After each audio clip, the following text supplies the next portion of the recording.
it is indeed a problem. How does one follow from body to out of body? What is an out-of-body experience? Well, an out-of-body experience is a state of being, a state of awareness, a state of action, separate and apart from the physical body. About 25% of the population throughout the world, I guess, has this spontaneously take place that they're aware of at least once in their lifetime. No, what happens? What happens? Well, what happens is that you as an individual suddenly find yourself, for one reason or another, apart from your physical body, and yet you can think, you can be, you can act, but your physical body is in some other location. It may be only 2 inches away or 2,000 miles away. Now, we've heard about people who have supposedly died and then have come back to life. That is also an out-of-body experience? That is indeed an out-of-body. It's a rather extreme way. You believe in that, then? Oh, yes. So in other words, if someone's in an awful automobile accident and the next thing they know, they're kind of floating above it, watching... That's what we mean by a spontaneous one, as it were. And it is very, very common. And also, a very important thing is that everyone does this.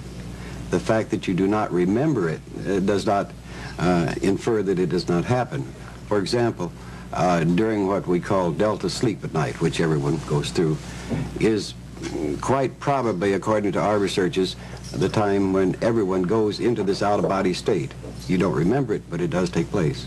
Now, is that like a dream? No, it's something apart from a dream. It is a, there's no philosophic connotation in our approach to it, but it is somewhat a process of the recharging mechanism that you get during sleep. When you first had yours, were you frightened? I was totally frightened. Panic-stricken is a better word for it. And I went through, as a result, all the processes of medical examinations, psychiatric examinations, trying to determine why this was happening. Robert, describe for us your first body. Can you remember it? Oh, I can remember. You still look frightened.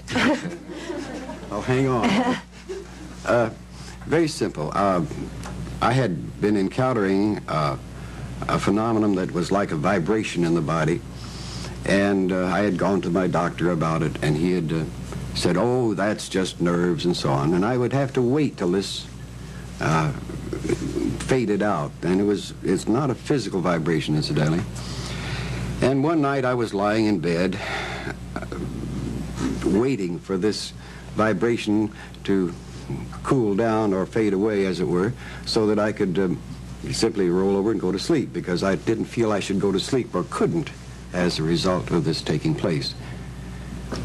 On that particular night I was waiting, because it was a Friday night and Saturday was going to be a beautiful, bright, cold front day, meaning a good day for gliding. So I was lying in bed thinking what a nice time I was going to have that Saturday, getting into these nice thermal lifts and soaring around. That was with a glider, incidentally. And on that particular time, in the process of thinking this way, I suddenly felt something bumping against my shoulder. And I looked, and here was this, what looked to be the floor, bumping against my shoulder. And I thought, that's strange. I don't remember going to sleep. And I looked across, and I said, there's no rug on the floor. I looked more closely, and there was something sticking up out of the floor that shouldn't be there. And trying to perceive what this was, I got a real close look, and it was the chandelier. And in desperation, I realized that I was not bumping against the floor, I was bumping against the ceiling.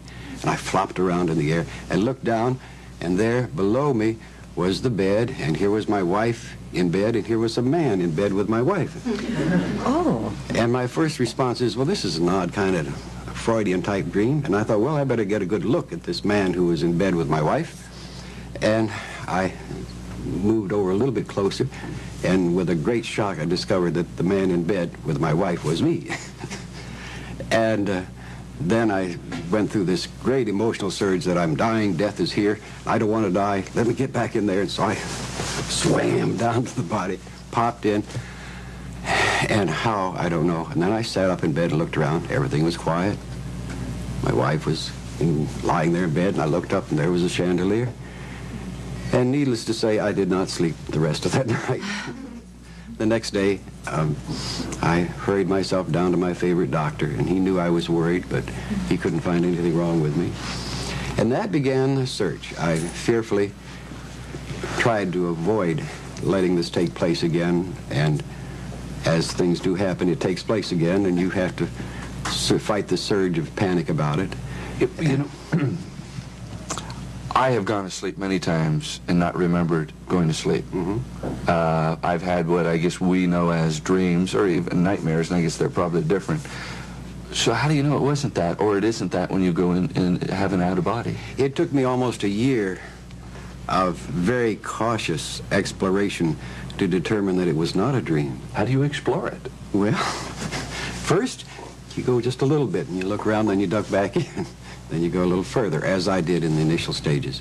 So in other words, you have complete control of out-of-body? When you go through this in a careful process, you do, yes.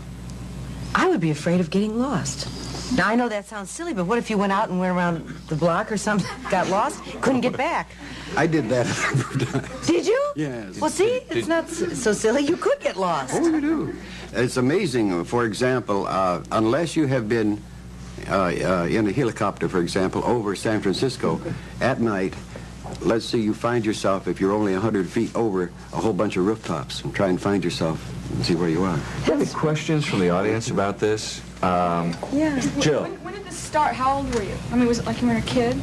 No, it did not start when I was about 40 years old. Really? And is it still happening to today? I mean, do you... Yes, in a different form. But you control it completely today, is that right? Oh, you mean... Wait, you know when you're going to come out, you say, okay, tonight I'm going to go for around the block? Or... Yeah, well, I've gotten tired of going around the block. Can you go far? Far? Country? The farthest is about, well, I've gone around the world once just for the fun of it. Yes. This time-space gets very boring after a while. So you don't only go around the world, but you actually go out of the world. Yes. How many times can you go from Virginia to San Francisco, which has been one of my common runs, before it gets boring? You like that, Rob? No, I just have a lot of friends here. You meet anybody else up there? Yeah. Well, yes, we do. Now, can this help people if they learn this out-of-body experience? Can it help them when they die, or they think they're going to die, or their time's up in this life? There's a major discovery that comes with the result of such activity or practice. Without any equivocation, without any going past hope, belief, faith, you know that you do survive death. This changes your overview, your perspective. You have that knowledge, and it's not a religious thing. It's not a philosophical thing. It's a very, very pragmatic thing that you do survive physical death. And you also, as it says in your book, can take terminal patients and relieve them of their pain by getting them to work This is what out we of do. body. We let them establish a beachhead where they're going so that they're totally familiar with where they're going, and then their fears evaporate completely, and they make nice, neat plans with some friends of theirs there to have a welcoming party, as it were. So you're not afraid of dying at all, are you? Well, yes, I don't particularly want to. I have too much to do here, but I'm not afraid of it. I would think I would get rather irritated that if I had to die now, I'd be irritated. Is it now. possible, since you've had these out-of-body experiences, you know how you're going to die? Have you seen yourself die yet? Yes and no. I should give you one illustration that is important to me. I've passed the 20-year mark in this exploration, and I think that I have done this for two reasons. One, to prove that you can do this and still stay physically alive. And the second is that you can do this and still stay reasonably sane.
but now it is too late for another man, my darling, I have wed.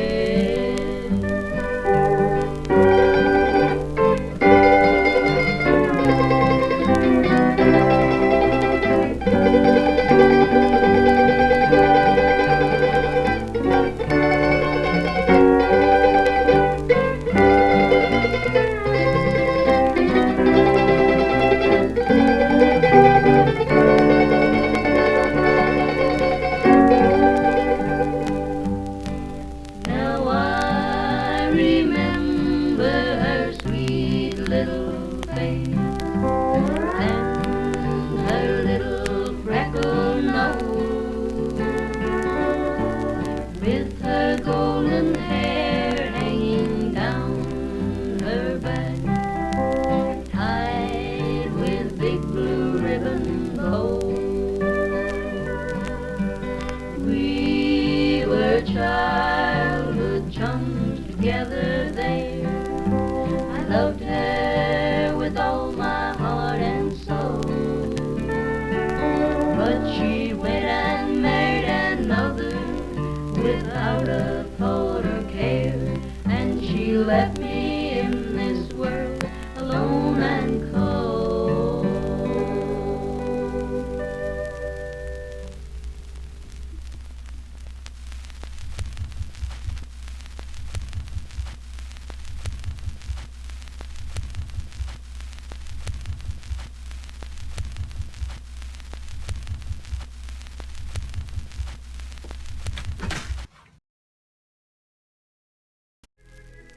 You're watching Sleepcore.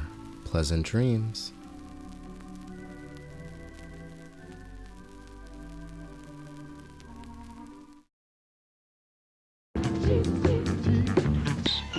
With Chuck Norris.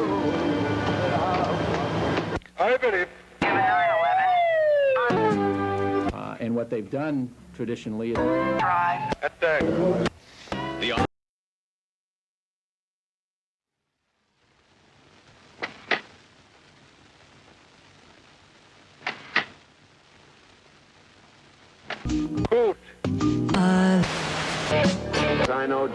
And puff of black. Are worried that Marcos will try to operate on the bio. But with the... I'm waiting.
Katz Comics is your new location for comic collectibles, old and new, as well as comic supplies like boxes, bags, and dividers. Katz Comics also carries trading cards. Well, why don't you let him go, Alex? He looks so sad. No, Nick, he's fine, really. 900-884. He's an anarchist. This is against suggestion, not an ulcer. We will show you how to dress your home for...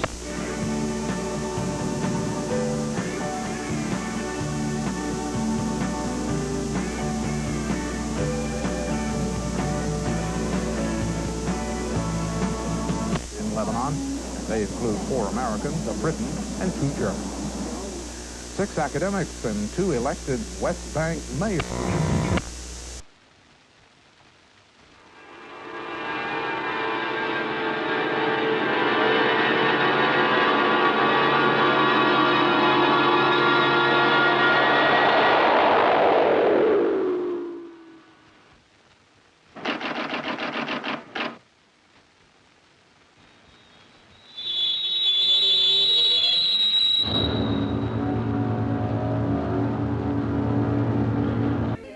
sexually abusing him.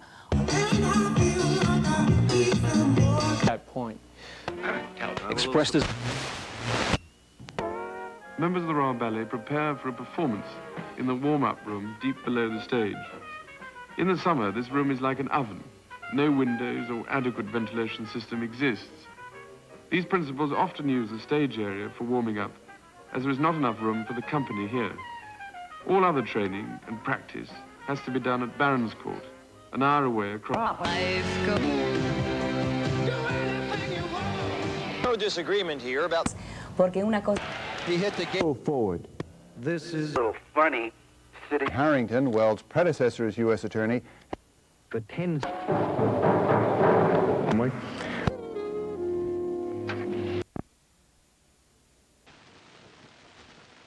Our ads of the last few weeks, different from what you usually see, have tried to raise questions we feel are extremely important. As the first generation of the technological society, we have been acted upon by forces of such power that few, if any, of us can understand. Extensive information gathering on every American, human experiments with drugs and psychosurgery, electronic surveillance, the era of the computer, invasion of privacy, growing government and corporate power over our lives, a people plagued by dehumanization, loneliness, and violence. Dramatic? Perhaps. But we are losing control of our technology and our lives. Not so long ago, people in a similar situation did not awaken to the forces around them. Are we so unwise as to do the same? Oh, yeah. May I look like... myself on that monstrous cinemascope.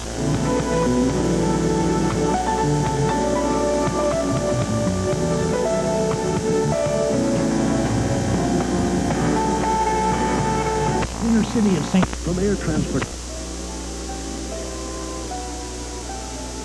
Wait. I don't like you anymore. No, you don't mean that. I do! Francis Jacobs didn't have... 5 more. Cost you 25, Nebraska. What do you say? I'm plowed under. Kansas? How much power you got? More. Land email. 1489. Listen to me. What do you want now? Let's go finish shooting. Come on.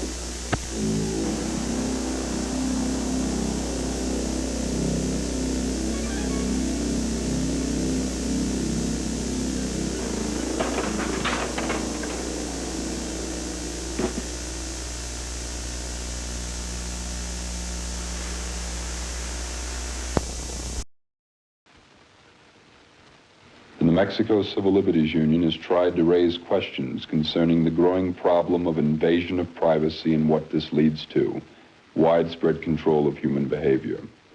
Many of you will read our newspaper ad, The Statement of Common Sense. If you support this statement, please call us collect and let us know. If you wish more information or want suggestions about what you can do, call us in Albuquerque collect at 765-5900. Okay, I'll try the raspberry. Versus evil. Emergency lens. RFX figures each sold separately. Now, fight for the galaxy with the incredible... He can't be serious. Suck. I couldn't...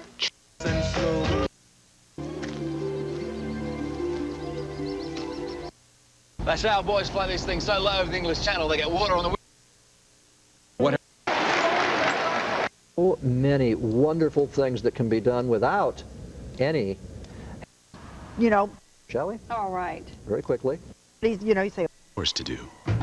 Call, and for just $99 a month, you can lease this Dell Dimension XPS with a 233... More than to the inside, that 12 under. Weather Center there. In Iowa, all 7 of the McCoy septuplets are breathing on their own tonight. Nathan... Alien technology. But... Whole planet. What is in my heart tonight? Real, reputable... Find good people like the Taylors these days. You. For the gas station. Your sound, yet it's... and defined. Such a happy kind of word once.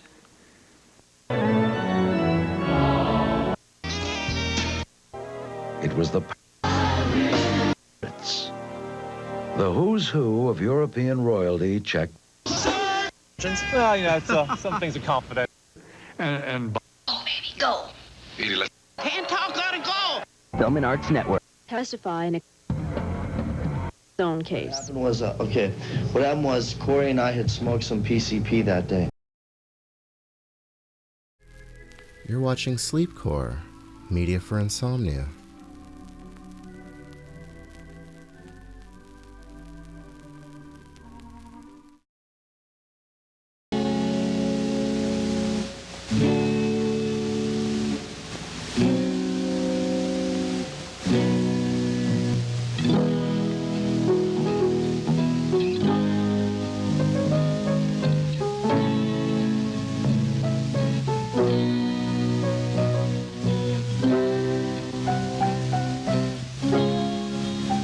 Hey, Grandpa, can you tell me that story now?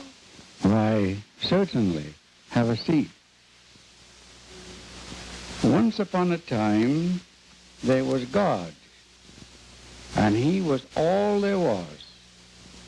And God was without form.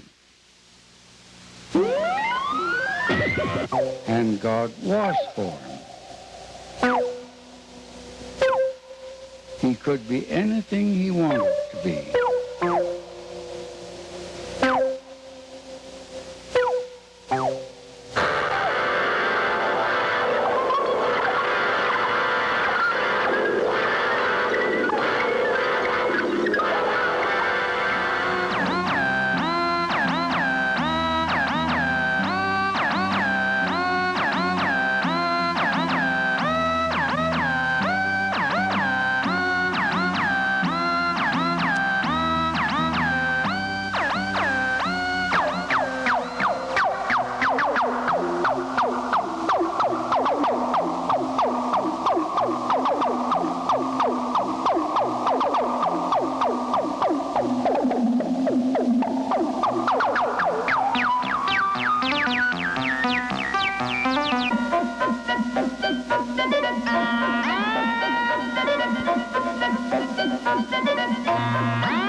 But there was nothing outside of God.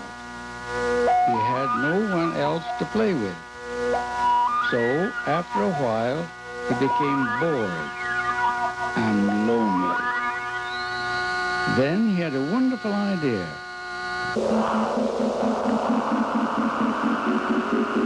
He would make himself so complicated that he could forget he was everything. He could become lost within himself. And he did just that. He became the whole universe as we know it now. In this way, he could play a game of hide and seek with himself by pretending to be each separate thing instead of his one whole self. And he hid himself so well that he's been seeking ever since. Of course, he doesn't want to find himself too soon, for that would spoil the game. That's why it is so hard for you and I to find out that we are really God in disguise. But when the game has gone on long enough, perhaps we'll wake up and remember that we are all one self. But then why does he sometimes hide himself in the form of bad people or sick people? Well, if there were no bad things, there would be nothing to compare the good things to. Besides, he's only doing it to himself, isn't he?